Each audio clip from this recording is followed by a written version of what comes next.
예, 뵙게 돼서 반갑습니다. 축복과 비전의 교 김승진 목사이고요. 우리 유 목사님께서 조직 신학적이고 신학적 입장에서 이렇게 귀한 원고를 만드셨는데 시간이 좀 부족하셨어요. 사실 자세히 읽으시면 굉장히 많은 그 신학적인 고민을 담고 있는 부분이기 때문에 유익하시라고 봅니다. 제가 맡은 부분은 이제 예수 그리스도의 진정성의 리더십에 관한 부분이니까 조금 더 이제 한국 현실과 관련된 이야기를 드리려고 합니다. 제가 이렇게 기독교 이제 신학자들이나 뭐 이렇게 또 기독교 관련 미래학자들 모인 자리에 가면 한국 교회 위기들을 어디서나 이야기합니다. 사실이죠. 그런데 좀 아쉬움을 느끼는 것은 그 위기가 대부분의 경우에 숫자상의 위기, 조금 뭐 좀 고상한 말로 표현하면 전도와 선교 위기 이렇게만 표현이 되더라고요. 제게는 그 진단이 상당히 피상적으로 느껴졌습니다. 왜 그렇게 되는가라고 했을 때 제 관점은 가랑비에 옷 젖듯 세월의 길이 속에서 교회와 기독교인들이 근본적 신뢰를 상실했다. 저는 그렇게 봅니다. 그리고 그러한 근본적 신뢰의 상실의 원인은 교회가 교회답지 못하고 크리스찬이 크리스찬답지 못한 것이죠. 그래서 제가 숭실대에서 학생들 가르치는데 요즘 젊은이들이 그렇게 얘기합니다. 교회가 회사 같습니다. 그리고 성직자가 CEO 같습니다. 그렇게 말을 합니다. 그러니까 교회가 정체성을 상실한 것이죠. 그러니까 교회가 근본적 신뢰를 상실한 것, 그것이 교회 위기의 근본적 원인이고 그 근본적 신뢰를 상실하게 된 좀 더 근원적인 이유는 교회가 교회다움의 정체성을 상실했다. 이렇게 보는 것입니다. 그리고 제가 리더 문제를 다루는 이유는 물론 교회 공동체 전체가 이 부분에 책임이 있지만 그럼에도 불구하고 교회 지도자들이 가장 책임이 크다라고 보는 것입니다. 왜냐하면 지도자는 앞장서서 생각하고 방향을 제시하고 기준을 세우는 역할을 맡았기 때문에 지도자들이 이런 교회가 정체성을 상실하고 근본적 신뢰를 상실하는데 가장 책임이 크다라고 하는 것이고, 그런 의미에서 저는 예수 그리스도께서 보여주신 이 진정성의 리더십이 우리에게 오늘날 굉장히 중요한 생각을 가져다주는 그런 어떤 모범이시고 또 중요한 방향을 가르쳐 주셨기 때문에 한 가지 뭐 좀 부수적인 것이지만 사실 뭐 부수적인 것은 아닌데 저는 그렇다고 해서 한국 교회만 근본적 신뢰가 무너졌다고 생각하지 않고요. 제가 볼 때 이건 사회 전반의 문제다. 제가 이제 각 죄도 적어놨는데 정치계, 무슨 교육계, 사회복지계 어딜 가든지 부패하지 않은 데가 없습니다. 모든 종교 영역, 사회 전반이 근본적 신뢰를 상실했고 그것은 기본과 원칙이 무너졌기 때문에 건강한 정치성이 상실됐기 때문에 우리 사회가 어느 종교나 어느 영역이든지 별 차별성이 없이 근본적 신뢰가 붕괴되어 있고 그것이 많은 문제를 일으키고 있다. 그것이 이제 저의 관점입니다. 그래서 이제 그 진정한 리더 예수 이렇게 이제 들어갔습니다. 그래서 아까 말씀드린 것처럼 이제 리더십은 현대에 있어서 리더십이 그 옛날엔 리더가 조직에 군림을 했는데 요즘 리더는 조직의 일부로 봅니다. 리더를. 그리고 그러나 그 한 산술적으로 한 20%를 차지하는 영향을 미치지만 실제로는 나머지 80%에 지대한 영향을 미치는 것이 리더십이다. 그러니까 리더 영향력은 절대로 그 중요성은 축소되지 않는 것입니다. 그 리더의 이제 그 자질이 크게 보면 두 가지인데 하나는 이제 그러니까 인격적이고 품성적인 부분이고요. 그다음에 또 하나는 리더의 역할 수행하는 역량 부분입니다. 그 중에 어느 하나도 결여되면 리더가 신뢰를 얻기 어렵습니다. 사람은 굉장히 인격이 훌륭한데 지도자로서의 역량이 너무 무능하다든지 거꾸로 역량은 굉장히 뛰어난데 도덕적 인격적으로 결함이나 믿을 수 없다든지 이러면 문제가 되는데 그 모든 부분을 갖추신 분이 예수 그리스도셨습니다. 근데 제가 이제 한국 교회에 특별히 뭐 대형 교회라든가 여러 교회 역량에 역량이 뛰어난 분들 굉장히 많다고 보기 때문에 제가 볼 때는 한국 교회의 그 문제는 역량 부분보다는 가치관의 문제, 이러한 그 지도자의 인격의 문제 이런 부분이 더 크다고 보기 때문에 저는 이제 조금 그 이 어떤 가치관 문제, 또 이런 문제 관련해서 예수님을 이제 리더의 모범으로서 이렇게 다뤘습니다. 넘어가셔서요. 거기에 이제 이분 본론의 그 뒷부분, 이제 일본의 한국교회 위계 리더십의 맨 뒷부분에서 제가 이런 얘기를 좀 했는데, 정치적이라는 말은 원래 건강한 의미에서는 굉장히 중요한 말이지만은 한국교회 현실에서는 대단히 문제가 많은 용어입니다. 저는 제 교회관이 그리스도인은 성령의 인도하심을 받는 사람들이고, 교회는 성령이 이렇게 이끄시는 영분별 공동체이고, 지극히 정상적으로 간다면 시차례나 노회나 총회로 올라갈수록 공동체 규모가 커질수록 영분별의 능력이 성숙해지고 신중해야 된다고 보는데, 부끄러운 이야기지만 목사와 장로들이 모여있는 교회의 상급기관이 올라갈수록, 예를 들면 노회나 총회로 올라갈수록 더 정치적입니다. 그래서 제가 작년서부터는 제가 노회를 위해서 총회에서 매일 기도하고 있습니다. 왜냐하면 목사와 장로가 모여있는 이 지도자들이 모여있는 기관들이 상급기관으로 올라갈수록 정치화된다. 이거 하나님께 회개해야 될 거라는 겁니다. 그래서 제가 그 부분을 굉장히 좀 비판을 했고요. 이제 예수 그리스도의 진정성 리더십이 본론이니까 21페이지. 저게 이제 네 가지 정도를 이제 생각했는데, 우선 진정성, 그러면 그것은 진실성을 의미합니다. 겉과 속이, 말과 행동이 일치해야 됩니다. 그런데 한국 교회에서는 지도자들이 말과 행동과 겉과 속이, 말이라는 건 선포까지 포함해서 일치되지 않습니다. 강단에서 심지어 은혜를 이야기하는데 교회를 운영하는 방식은 지극히 세속적인 거예요. 저는 설교를 잘한다 그래서 끝나지 않다고 생각해요. 왜냐하면 교회를 어떻게 운영하는 걸 봐야 그 지도자의 가치관을 알 수가 있습니다. 얼마든지 설교는 은혜스럽게 할 수 있지만 곤란하더라도 정도를 지키고 기도하면서 교회를 운영하는 건 다른 문제라고 보고요. 어쨌든 이 겉과 속의 문제, 말과 행동의 일치는 상당히 큰데 왜 그럴까라는 것입니다. 저는 이 문제를 어떻게 봤냐면 깊은 세속성의 문제가 있다. 겉으로는 은혜라는 것을 이야기하지만 제자들도 그랬고 종교 지도자들도 그랬고 현재 우리 교회에서 그런 것처럼 깊은 속에 진짜 추구하는 게 다른 것입니다. 겉으로 아무리 하나님 나라를 이야기하고 은혜를 이야기해도 깊은 세속성이 그 안에 깔려 있기 때문에 그것이 바로 불일치를 내는 것이죠.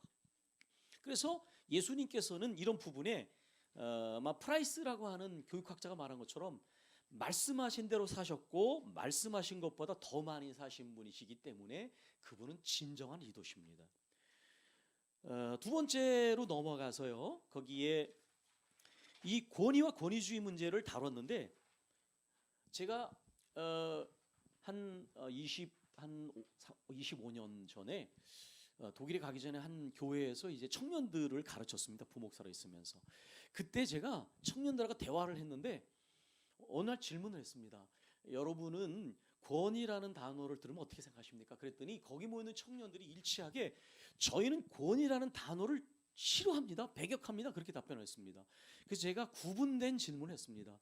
여러분이 거부하는 것이 권위입니까? 권위주의입니까? 그랬더니 청년들이 좀 알아들었습니다. 저희들이 거부하는 것은 권위주의지 권위가 아닙니다. 그래서 제가 다시 질문했습니다. 그러면 여러분은 권위와 권위주의를 어떻게 구분합니까? 그렇게 질문했더니 지금은 애기 엄마가 된 여자 청년이 아주 멋있는 대답을 했습니다.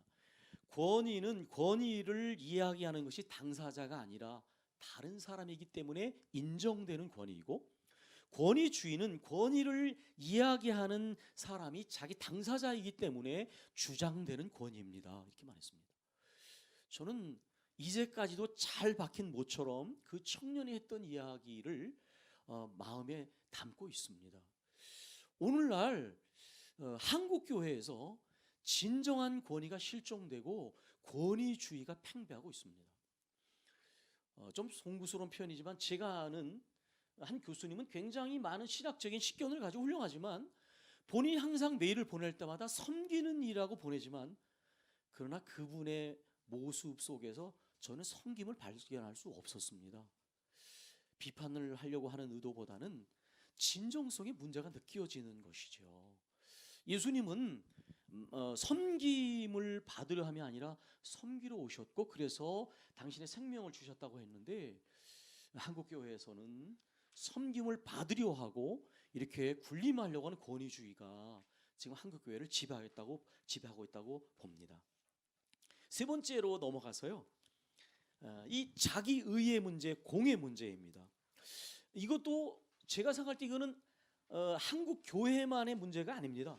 예를 들면 저는 이제 철학가 출신인데 운동권들이 또는 민주화를 해서 노력한 분들이 모두가 뭐 그랬지만은 특별히 한국 사회가 민주화되고 정의로워지는데 노력을 하고 애를 쓴 분들이 있죠. 희생도 하고.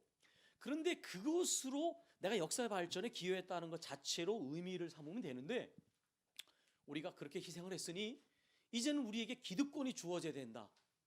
이런 생각이 나라를 망치는 생각입니다. 뭐 그건 우리 본론적인 주제는 아니니까 교회에도 교회가 성장하는 과정에 목회자가 물심양을 희생하고 정말 많은 어려움을 겪으면서도 교회를 이렇게 세워나갔기 때문에 분명히 인간적으로 공이 있죠. 그러나 이것이 만약에 자기의가 된다면 그것은 은혜를 정면으로 부인하는 행위라고 저는 봅니다. 이 자기의 공의 문제가 결정적으로 한국교회에 드러난 것이 세습 문제입니다. 교회를 키웠으니 내가 내 삶의 모든 시간이 들어가 있으니 인간적으로 애착이 가할 수 있고 걱정이 되는 것도 이해할 수 있지만 하나님이 하게 하신 것이 은혜였으니 은혜 손길에 맡기고 교회 공동체 맡기고 떠나야 되는데 못 떠나는 거예요. 이 자기의 이 공의 문제가 한국 교회를 무너뜨린 굉장히 주범이었다고 저는 봅니다. 그래서 이 자기의 그러나 우리 주님은 하나님의 뜻을 이루기 위해 이 땅에 오셨고 또 그 뜻을 이루셨기 때문에 나중에 보면 이렇게 확신에 차서 말씀하지 않습니까? 내가 아버지의 기뻐하시는 뜻을 행함으로 아버지께서 나를 혼자 내버려 두지 않으신다. 그 확신, 그 기쁨이 우리 목회자들, 지도자들이 가져야 할 기쁨이지. 내가 노력하고 내가 많은 이 역할을 했으니 내가 여전히 기득권을 가져야 돼. 그럼 공허해지는 것이죠. 많은 훌륭한 목사님들이 목회 잘하시고 뒷마무리에 마침표를 잘못 찍으시는 거 좀 많이 저도 속상했습니다. 마지막으로는 쉼과 창조적인 고독의 문제. 우리 이성조 목사님께서 이 문제를 다루셨기 때문에 약간 중복이 되지만 이제는 저는 제 관점에서 요거를 조금 이렇게 다뤘는데 현대인들은 쉼을 잊어버리고 일합니다. 원래 일하는 목적은 더 많은 여가를 가지고 가족과 함께 시간을 보내고 행복하게 살려고 하는 것인데 현대의 많은 문명이 그렇죠. 역설적입니다. 쉼 없이 일하다가 건강 망가지고 가족 소홀히 여겨서 가족에 문제가 생기고 이런 일들이 많이 생기지요. 그런데 이 현대인들이 그렇듯이 목회자는 더더욱 그렇습니다. 너무 분주합니다. 그러다 보니까 한편으로 굉장히 고독함도 같이 따라옵니다. 쉼 없이 가는 가운데 군중 속의 고독 같은 걸 느끼는 거예요. 그러면서 가야 하는 이런 딜레마. 그래서 제가 이제 그 현대인들이 느끼는 데이비드 리즈만이 말한 이 군중 속의 고독을 목회자들이 느끼면서 여전히 쉼 없이 일을 하는 것이 굉장히 문제가 되는데 예수님께서는 2000년 전에 군중 속의 고독을 느낄 만한 상황 속에 사역하셨지만 그분은 의도적으로 한적한 것을 찾으셨다는 것입니다. 그래서 쉬기도 하시고 하나님 아버지와의 깊은 교제 속에서 그러므로 인해서 십자가 구원의 길을 끝까지 걸어가셨다는 거예요. 그래서 이 쉼이 우리에게 굉장히 중요하다는 거죠. 26페이지에 제가 그런 얘기를 해놨는데 그 중간에 이렇게 단락빛대 부분에 극심한 군중 속의 고독을 체험하는 우리 목회자들은 그러기 때문에 오히려 지금 내가 무엇을 하고 있고 의미물음 앞으로 어떻게 나가느냐는 방향성에 관한 물음을 생략해서는 안 된다. 오히려 연약한 인간으로서의 실존과 사명을 감당하는 사역자로서 이중적 정체성을 가지고 있는 목회자들은 누구보다 주님 보여주신 쉼과 창조적인 고독의 의미를 이해하고 훈련해야 된다. 그리고 잘 준비된 훈련된 고독은 아까 말한 그런 의미물음과 방향성의 물음에 대한 성찰 숙고를 가능하게 하고, 그리고 주님과의 교제를 계속해서 이어가고 깊어지게 만들며, 또 이렇게 잘 준비된 고독 속에서 내려지는 공적인 결정들은 그만큼 실수나 잘못 일탈을 피할 수 있는 가능성이 더 커진다. 그 나머지 부분을 읽어보시고요. 한국교회의 근본적 신뢰 회복을 위한 리더의 역할, 아까 말씀드린 것처럼 그 27페이지 밑에 부분 좀 읽어나가겠습니다.